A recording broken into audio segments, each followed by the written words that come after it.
Magandang gabi, Pilipinas. Bagyan positibo si Pangulong Ferdinand R. Marcos Jr.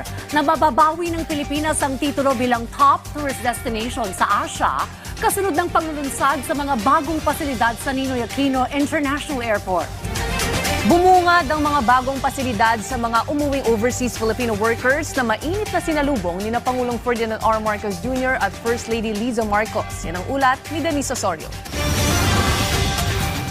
Pinangunahan ngayong araw ni na Pangulong Ferdinand R. Marcos Jr. at First Lady Liza Araneta Marcos ang pagsalubong sa mga pauwing overseas Filipino workers para sa Kapaskuhan sa NAIA Terminal 3. Ang mga dumating na OFW ay tumanggap ng regalo at tulong mula sa Pangulo at Overseas Workers Welfare Administration o OWA.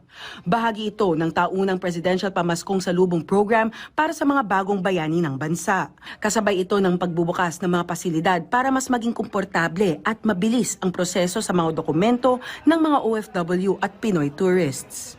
Ang commentary namin ni First Lady habang naglalakad kami all the way through the different parts of the airport, ang sabi ko sa kanya, it looks like a real airport finally.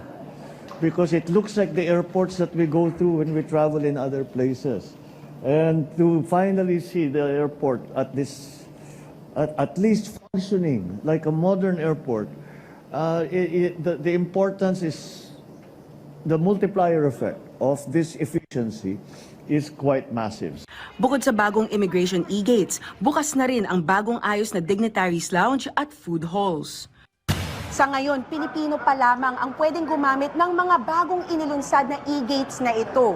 At dahil biometric identity verification na ang gamit nito, aabot lang sa 20 seconds ang pagkuha ng immigration clearance at ang pagtawid nito. Kapansin-pansin ang bilis ng paghupa ng pila ng mga pasahero, lalo na kapag peak hours tulad ngayon. Nasa 6 na pong mga e-gates ang kasalukuyang nakadeploy nasa NAIA Terminal 1 at Terminal 3. Inaasahang matatapos ang rollout ng 78 e-gates sa unang quarter ng 2026. Isa sinikatapang sa mga unang nakaranas ng paggamit ng mga bagong e-gate. At aniya, tunay na maihahambing ito sa mga e-gates sa Dubai kung saan siya nagtatrabaho.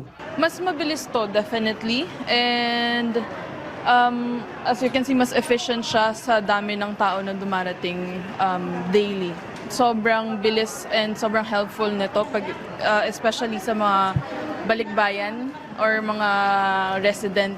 Mas mabilis na rin ngayong ang Wi-Fi connection, mas maayos ang cooling system, at mabilis ang proseso sa baggage handling system sa NAIA.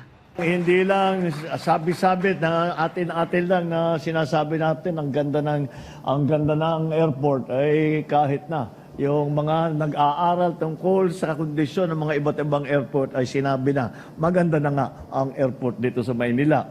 It only shows that the Philippines can meet global standards. Bukod sa mga pasilidad para sa mga biyahero, ipinamamadali na rin ng Pangulo ang pagpapalabas sa ilang balikbayan boxes na pinabayaan ng ilang forwarders.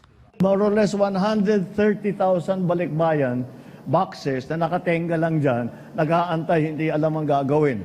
Now, we will send them back to their owners. Yung mga iba rito, pinadala para pang Christmas gift nung nakaraang taon. Kaya sa wakas, pipilitin natin matanggap naman nila bago dumating naman ang Pasko. Pinigyang diin ng Pangulo na di dapat mabalam ang mga balikbayan boxes ng mga OFW dahil lamang sa kapabayaan ng ilang tao. Denise Osorio, para sa Pambansang TV, sa Bagong Pilipinas.